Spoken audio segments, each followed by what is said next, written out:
सवेरा India में स्वागत है आपका। खबरों की शुरुआत करते हैं और सबसे पहले आपको बताते हैं कि जो राज्यों से जुड़ी हुई खबरें हैं उसमें बिहार के मुख्यमंत्री नीतीश कुमार दिल्ली में आज हैं और वो आज बिहार के विपक्षी दलों के नेताओं के साथ प्रधानमंत्री नरेंद्र मोदी से मुलाकात करेंगे। ये मुलाकात जातीय जनगणना के मुद्दे पर हो रही है। बिहार में मुख्यमंत्री नीतीश कुमार और विपक्ष के नेता तेजस्वी यादव व दोनों जातीय जनगणना की मांग कर चुके हैं।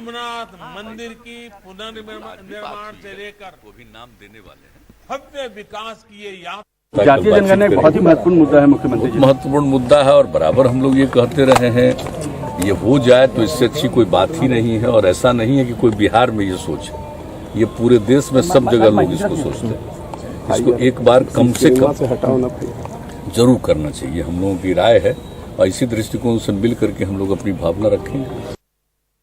हमारी पार्टी के मांग पे, हमारे नेता की मांग पे 2 बारी बिहार विधानसभा से प्रस्ताव पारित हो चुका है। प्रस्ताव पारित होने के बाद 2 बार हम लोग बैठे हुए हैं। डबल इंजन की सरकार है। मुख्यमंत्री जी भले ही हमको आपके नेतृत्व में जाना पड़े, चलिए प्रधानमंत्री जी से मिलने।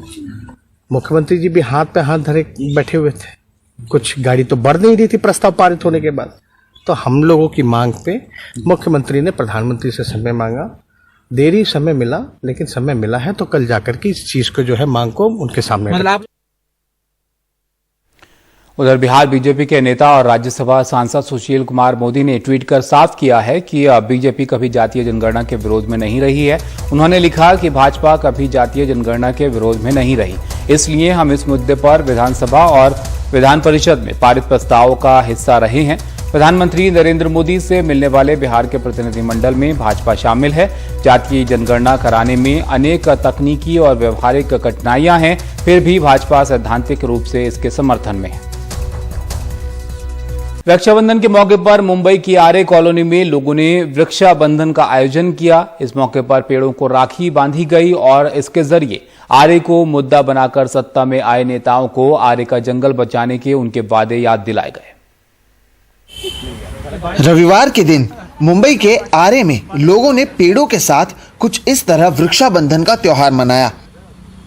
रक्षाबंधन के दिन इन पेड़ों को राखी बांधकर इनकी सुरक्षा का वादा किया। साथ ही सरकार से भी कई सवाल पूछे। महाराष्ट्र के मुख्यमंत्री उद्धव ठाकरे ने ऐलान किया था कि आरू में मेट्रो कार शेड नहीं बनेगा। इसके बावजूद पिछली सरकार की ओर से लगाई गई बाड़ अब तक भी यहां मौजूद है। यही नहीं, आरे के कई हिस्से ऐसे हैं जिन्हें अब तक जंगल घोषित नहीं किया गया। लोग पूछ रहे हैं कि ये कब होगा। आरे कार शेड दूसरी जगह पे लेके जाने की बात कर रहे हैं, लेकिन अभी 2-3 साल बाद हो गए हैं, लेकिन तभी भी ये जो बैरिकेड्स हैं वो अभी तक निकाले नहीं जा रहे हैं। और ये पेड़ पे जो क्रॉसेस हैं वो क्यों लगाए गए हैं कि ये पेड़ कटने वाला है, ये हमें डर है। ये जो आप कह रहे हैं, ये जो येलो वाला क्रॉस है वो वाला, तो हमें ये डर लगा है कि ये पेड़ कट ना जाए, इसके लिए हमें इसको राखी बांध के इसका वृक्षाबंधन कर रहे हैं। वो भी हमारे लिए जंगल है, ये भी हमारे लिए जंगल है। अगर वो भी अगर प्रोटेक्ट करना है तो ये भी जरूर प्रोटेक्ट करना ही है। सरकार ने जिसे जंगल घोषित किया गया उसमें ये जंगल है या नहीं? ये जंगल नहीं है। नहीं। जो 800 एकड़ जो उन्होंने घोषित किया वो ये अभी तक उसमें नहीं आता है। बीती 5 पीढ़ियों से आरे में रहने वाली लक्ष्मी गायकवाड़ के घर को साल 2017 में मेट्रो कारशेड बनाने के लिए तोड़ा गया था। उनकी तरह कई आदिवासी परिवारों को यहां से हटाकर इमारतों में बसा दिया गया, लेकिन न वहां मन लगता है और न ही वहां गुजारा करना आसान है।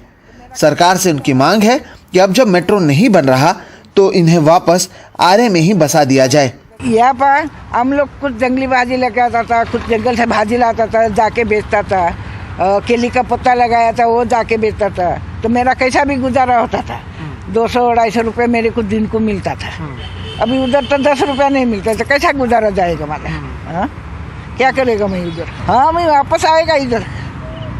मेरे को इधर ही जगह मांगता है। इधर कितना जगह आरे कॉलोनी में पड़ा है, मेरा पेपर इतना है, मैं दिया सरकार को।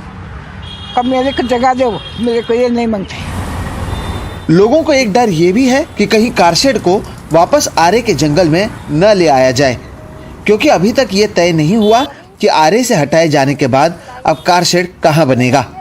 इस बीच आरे के कई हिस्सों में जारी काम पर भी लोग सवाल उठा रहे हैं। कह रहे हैं कि जब कारशेड नहीं बनना तो फिर काम क्यों चल रहा है? कंस्ट्रक्शन कैसे चल रहा है? ये कोई छोटा सा घर नहीं बन रहा है, ये बहुत ही टेक्निकली चैलेंजिंग जॉब है। ये प्रोजेक्ट के लिए पहले डिज़ाइन बहुत ज़रूरी है। तो ये मेरे मुताबिक पुराने डिज़ाइन के अनुसार कंस्ट्रक्शन चल रहा है कि कारशेड को इधर लेके आए और वो ये करेंगे, बाद में बोलेंगे कि भाई इतना पैसा खर्चा हो गया, अब हमारा इतना तक आ गया, अभी कारशेड यहीं पे बनाएंगे। चुनाव के समय सरकार की ओर से कई वादे किए गए थे।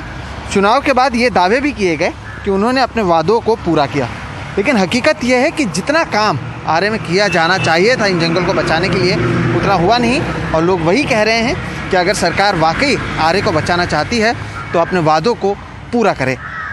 मुंबई से कैमरा पर्सन राजेंद्र दयालकर के साथ सोहित मिश्रा, एनडीटीवी इंडिया।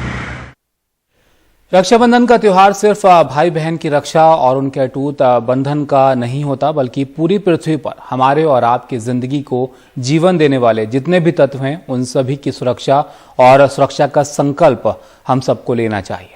इसी को चरितार्थ करते हुए वाराणसी की आशा फाउंडेशन में पर्यावरण सुरक्षा को लेकर पेड़ों को राखी बांधकर उनकी सुरक्षा की शपथ जो है वो ली गई। उनकी ये मुहिम भले ही छोटी सी हो, लेकिन इसका संदेश काफी बड़ा है।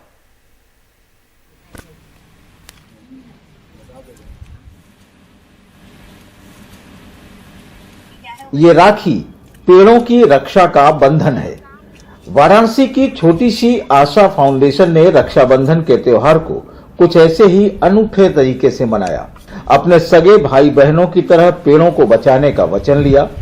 पेड़ों से यह रिश्ता सांसों की डोर के बने रहने का आश्वासन जो है।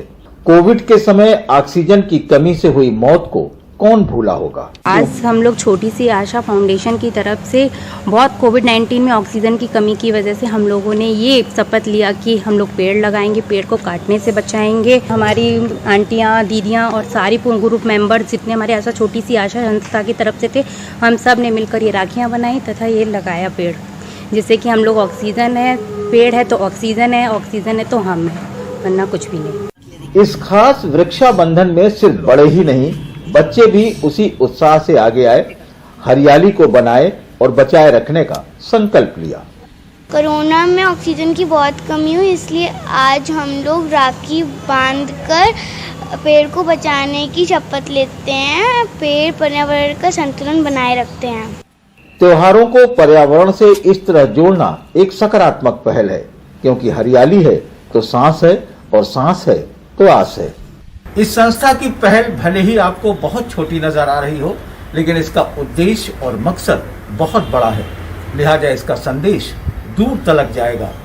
वाराणसी से पुरुषोत्तम के साथ अजय सिंह, एनडीटीवी इंडिया।